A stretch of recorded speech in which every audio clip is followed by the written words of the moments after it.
Abhaynagar outpost থানার পুলিশের বিশেষ তৎপরতায় 5টি মোবাইল সহ গ্রেফতার এক চোর। বিগত কিছুদিন ধরে রাজধানী ও তার আশপাশ এলাকায় চুরির সংখ্যা মারাত্মক বৃদ্ধি পেয়েছে। শুধুমাত্র রাতের আধারেই নয়, দিনের আলোতেও মানুষের বাড়ি ঘর প্রবেশ করে চোর চক্র নিজেদের উদ্দেশ্য সফল করতে তৎপরতা দেখাচ্ছে। চুরির ঘটনা বৃদ্ধি পাওয়ায় শহরবাসী উদ্বিগ্ন।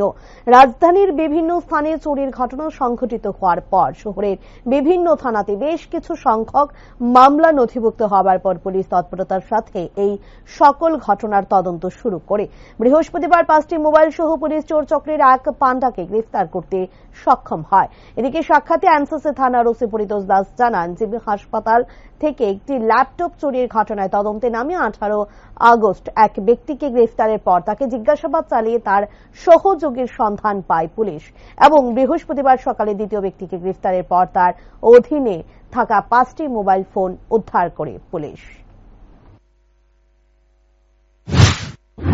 গত 17 তারিখ এজিএমসি জিবিপি হসপিটালের কমিউনিটি মেডিসিন অফিস থেকে একটা ল্যাপটপ চুরি হয়। এই বিষয়ে আমাদের এখানে একটা 18 তারিখ আমরা একটা কেস রেজিস্ট্রেশন করি এবং গতকালকে একজনকে আমরা অ্যারেস্ট করে তার কাছ থেকে ল্যাপটপ এবং মোবাইল ঘড়ি আমরা উদ্ধার করি এবং তাকে আমরা পুলিশ রিমান্ড চেয়ে জেসিতে রিমান্ড করি।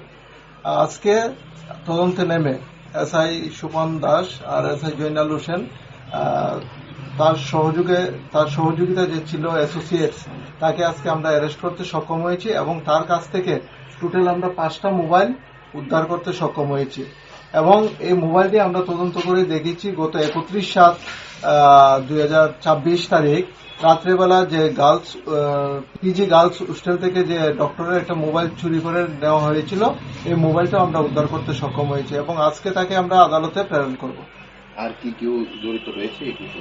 এখন আমাদের ইনভেস্টিগেশন চলছে এবং রিমান্ডে তাকে জিজ্ঞাসাবাদে বাকি আমরা তথ্য উদ্ঘাটিত করতে পারব। এই গ্যাংয়ের সঙ্গে যারা জড়িত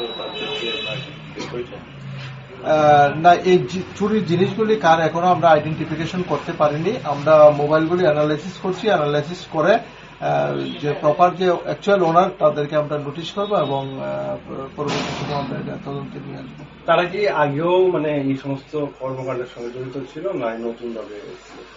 অ্যাকচুয়ালি আমাদের এখানে এর আগে এর বিরুদ্ধে আমাদের এখানে কোনো কেস বা মামলা নেই।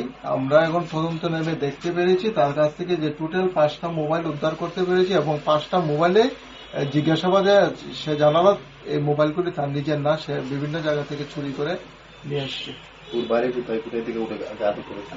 তার বাড়ি তাকে আমরা আটক করেছি জিঞ্জার হোটেলের কাছাকাছি থেকে, না পোলো টাওয়ার হোটেলের কাছাকাছি থেকে এবং তার বাড়ি 10 কাঞ্চনপুর। নামটা